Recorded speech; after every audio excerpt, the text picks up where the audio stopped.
जब वो घर के अंदर गए तो नीचे पे जो पत्नी है उसका शव था और फांसी के फंदे में अंदर रूम में झुलता हुआ उसके पति का शव था।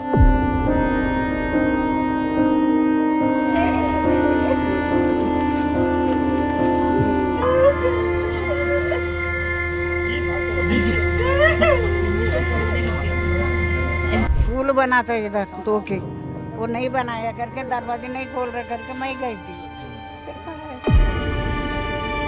तो वो सुबह नहीं निकले, जैसे 7-8 बजे निकल जाते थे, लेकिन वो 9 साढ़े 9 तक नहीं निकले। तो उनको देखने वो घर पे गई, तो जैसे दरवाज़ा खोला उनकी मम्मी ने,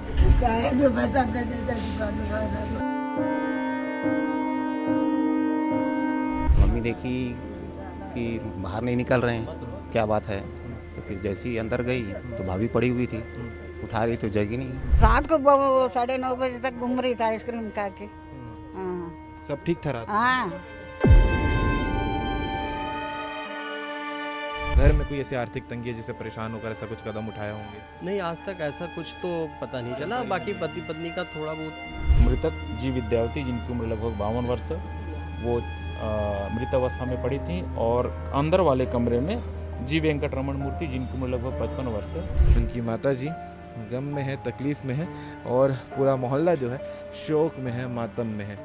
14 जून 2026 आज की तारीख है, और सुबह सुबह ये खबर मिलती है दुर्ग जिला के वैशाली नगर थाना क्षेत्र में वृंदा नगर है, वहाँ के वार्ड 29 से खबर निकलकर सामने आती है कि दंपति का शव घर के अंदर मिला है, और देखने वाला कोई और नहीं, जो शख्स खत्म हुआ है फांसी के फंदे में झुलता हुआ नज़र आ रहा है। उसकी ही माँ ने उसे सामने से देखा था, क्योंकि सुबह वो जो आमूमन टाइम होता है जिसमें वो बाहर निकला करते थे घर से, उस टाइम से बाहर नहीं आए थे। और इसी बात को पता करने के लिए जब वो घर के अंदर गए तो नीचे पे जो पत्नी है उसका शव था, और फांसी के फंदे में अंदर रूम में झुलता हुआ उसके पति का शव था। अभी तक ये जांच का विषय है कि सीक्वेंस क्या रहा है, पूरी घटना क्या हुई है, ये अभी जांच का विषय है। जांच के बाद पता चलेगा कि आगे क्या कुछ हुआ है। लेकिन आप ये पूरा मोहल्ला गली देख सकते हैं वृंदा नगर के वार्ड 29 का, जहां पर ये पूरी घटना हुई है। वार्ड पार्षद भी हमारे साथ में है, क्या कुछ इनको जानकारी है वो भी बात कर लेते हैं। भैया, आपको सूचना कब मिली और क्या घटना की जानकारी अभी तक आ रही है? मुझे सूचना लगभग 10:30 के आसपास मिली।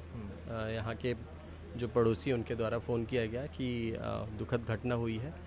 घटना में हमारे वार्ड के निवासी श्री वेंकट रमन जी और उनकी धर्मपत्नी विद्यावती का निधन हो गया है।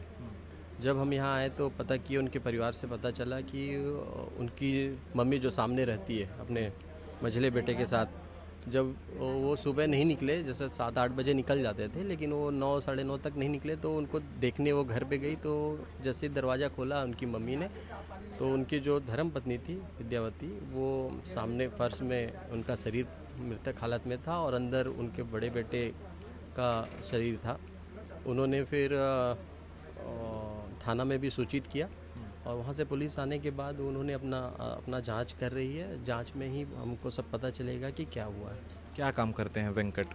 वेंकट जी काम करते हैं, ऑटो चलाने का काम था उनका, और बहुत सरल व्यक्ति थे। अपना सुबह ऑटो 7 बजे लेके चले जाते थे, और शाम को काम वाम करके 9 साढ़े 9 10 बजे तक घर आ जाते थे। क्योंकि आप मोहल्ले में तो घूमते रहते होंगे पार्षद होने के नाते, तो कुछ ऐसी जानकारी थी कि पति पत्नी के बीच में सही नहीं चल रहा है, या घर में कोई ऐसी आर्थिक तंगी है जिससे परेशान होकर ऐसा कुछ कदम उठाया होंगे? नहीं, आज तक ऐसा कुछ तो पता नहीं चला। बाकी पति पत्नी का थोड़ा बहुत, वो तो थोड़ा बहुत रहता है, वो ऐसा कुछ नहीं है। दोनों ने, उनकी मम्मी से बात करने में पता चला कि वो कल सुबह खाना एक साथ खा रहे थे अपने। उनकी मम्मी बताई कि मैं दरवाज़ा खोले 12-1 बजे के आसपास वो एक साथ खा, नहीं दिन में।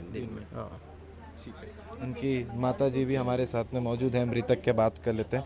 अम्मा, क्या घटना हुआ है, क्या आप कब देखे सुबह? कल पानी आया तो मैं कूलर में पानी नहीं भर रहा है, पानी आ रहा, दरवाजे नहीं खोले करके मैं ऐसे डका लेता, दोनों खाना खा रहा है।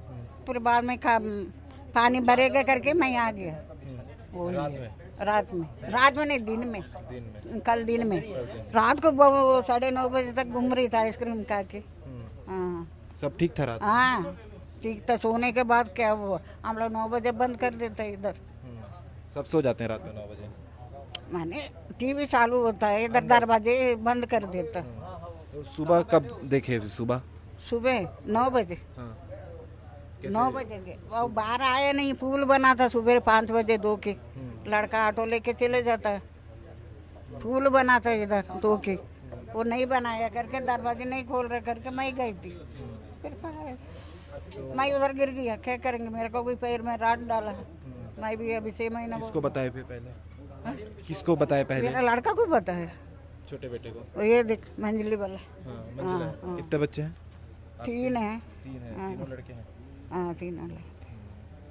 तो ये जन दारू वरू पीने वाला नहीं है, कुछ कोई नशा खाने नहीं। वाला हाँ नहीं है, कुछ नहीं, उसका कुछ नहीं है। दोनों भाई का थोड़ा थोड़ा है, उसको कुछ नहीं है। हाँ घर में होता रहता कभी कभी इन लोग का, सबका घर में होता है ऐसे। हाँ इनका बच्चा कहाँ रहता है? और रायगढ़ में रहता है, रायगढ़ में। हाँ। किसके हैं? अपना आप रहता है। परिवार के। हाँ एक ही अभी शादी हुआ।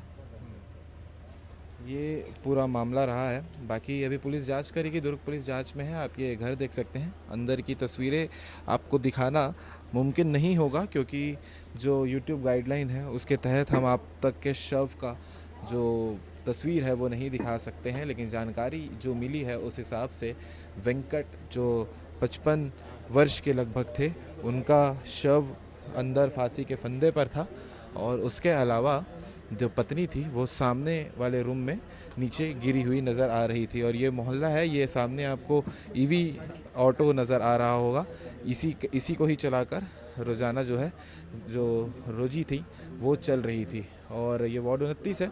इसके पहले भी कई घटना दुर्ग जिला में ऐसे हुए हैं जिसमें पहले जो है केशव से चाहूँगा कि इस तरफ आकर वो नज़र तस्वीर की दिखाएं कि लोग जो हैं यहाँ पर इकट्ठा हुए हैं।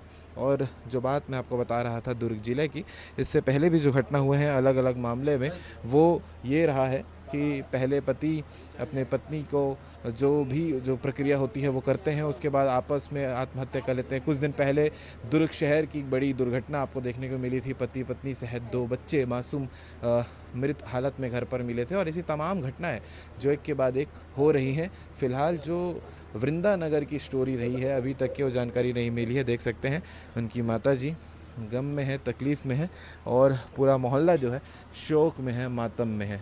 जांच चल रही है। जब ये जानकारी मिली सुबह तो FSCL फॉरेंसिक टीम साथ ही दुर्ग पुलिस तत्काल यहाँ पर पहुंचकर जांच की शुरुआत कर दी है। शव अभी तक नहीं ले जाया गया है क्योंकि जांच चल रही है। ये पता लगाया जा रहा है कि हत्या है या फिर आत्महत्या है, ये एक बड़ा सवाल है। हमारी कोशिश रहती है CG भास्कर में आपको लगातार सभी एंगल में बातों को दिखाएं। आगे आपको पुलिस विभाग के पुलिस अधिकारी क्या कह रहे हैं वो भी देखने को मिलेगा। और इसके अलावा कई लगातार अपडेट आपको ग्राउंड से CG भास्कर चैनल में देखने को मिलते रहेंगे। वेंकट जो मृतक हैं उनके मंझले भाई हमारे साथ में। भैया क्या जानकारी मिली थी भैया घटना की? सवेरे क्या है, हम लोग तो जैसे मम्मी आए अंदर, मम्मी देखी कि बाहर नहीं निकल रहे हैं, क्या बात है। तो फिर जैसे ही अंदर गई तो भाभी पड़ी हुई थी, उठा रही तो जगी नहीं, जगा रही नहीं जगी। फिर अंदर देखी भैया लटके हुए थे, तो मैं गया जल्दी जल्दी, मेरे को बुलाया, मैं गया तो रस्सी काट के उतार दिया नीचे, फिर दे दिया खबर पुलिस में। पारिवारिक जीवन में सब ठीक चल रहा था? व्यापार कुछ नहीं, कुछ हाँ चल रहा था बढ़िया, तो बुकिंग में, हाँ बुकिंग में आराम से चल रही थी। कोई अंदाजा आप लोग को भी नहीं है? नहीं, क्या है, मिलना जुलना ही नहीं होता। मेरा रास्ता उधर है, उनका रास्ता इधर है। सब अपने अपने काम में व्यस्त रहते हैं, 12 घंटा बाहर ही रहना अपने, तो कुछ है ही नहीं। परिवार में और कौन कौन है? परिवार में बाकी छोटा भाई है, वो भी बाहर है, लड़का भी रहता है, वो भी बाहर है, दोनों उड़ीसा में। हाँ पहुंचा दिए, शाम तक आ जाएंगे। वृंदा नगर वार्ड 29 वैशाली नगर क्षेत्र अंतर्गत आज पति पत्नी के सुसाइड करने के संबंध में उनकी बॉडी जो है संदेहास्पद स्थिति में उनके घर में मिलने की सूचना प्राप्त हुई थी वैशाली नगर पुलिस को। सूचना पर त्वरित कार्रवाई करते हुए वैशाली नगर पुलिस के द्वारा यहाँ पर सबसे पहले घटनास्थल को सील किया गया। घटना के संबंध में पूछताछ करने पर जो मृतक हैं वेंकट रमण मूर्ति और उनके जो भाई हैं जी माधव राव, उनसे पूछताछ की गई। उनका ये कहना था कि आज सुबह 9 बजे के आसपास उनकी मदर जो ओल्ड एज हैं, लगभग 75 साल 78 साल के आसपास उनकी उम्र है, वो सामने ही रहती हैं। वो जब अपने बेटे के यहाँ गई तो देखी वहाँ पे सामने जो कमरा है उसमें उनकी जो बहू है मृतक जी विद्यावती, जिनकी उम्र लगभग 52 वर्ष है, वो मृत अवस्था में पड़ी थी। और अंदर वाले कमरे में जी वेंकट रमण मूर्ति, जिनकी उम्र लगभग 55 वर्ष है, उनकी बॉडी जो है वो हैंग हुई थी, फांसी पे लटकी हुई थी। उन्होंने तत्काल इसकी सूचना अपने छोटे लड़के को दी। छोटा लड़का आकर के तत्काल उसको काट करके और नीचे उतारा फांसी के फंदे को। नायलॉन का रस्सी है वो फांसी का फंदा जिससे उन्होंने फांसी लगाई है। घटनास्थल पे तत्काल एफएसएल की टीम और पुलिस की टीम के द्वारा भी निरीक्षण किया गया है। घटनास्थल का अभी फोटोग्राफी वीडियोग्राफी सारा चीज़ किया गया है और मर्ग पंचनामा कार्रवाई जारी है। घटनास्थल पे किसी भी प्रकार का कोई सुसाइड नोट बरामद नहीं हुआ है। अभी तक जो मृतक की मृत्यु के संबंध में वस्तु स्थिति बिल्कुल स्पष्ट नहीं, लेकिन प्रथम दृष्टया ऐसा प्रतीत हो रहा है कि पति जो है वो फांसी पे चूँकि उसका फांसी के फंदे पे उसकी बॉडी लटकी हुई थी तो वो फांसी लगाया है और उसकी जो पत्नी है जिसका डेड बॉडी सामने कमरे में पाया गया है वो उसके गले में भी लिगेचर मार्क हैं, जिसके संबंध में अभी जब पीएम हो जाएगा, पीएम के बाद ही वस्तु स्थिति उसकी स्पष्ट हो पाएगी। अभी पंचनामा के पश्चात बॉडी को हम यहाँ पे पोस्टमार्टम के लिए ऑटोप्सी के लिए रवाना करेंगे। क्या लग रहा है पति पहले? अभी जांच के बाद ही स्पष्ट हो पाएगा। घटनास्थल को देखने से तो ऐसा लग रहा है कि पहले पत्नी की मृत्यु हुई, उसके बाद पति ने स्वयं फांसी लगाया है और आत्महत्या किया है।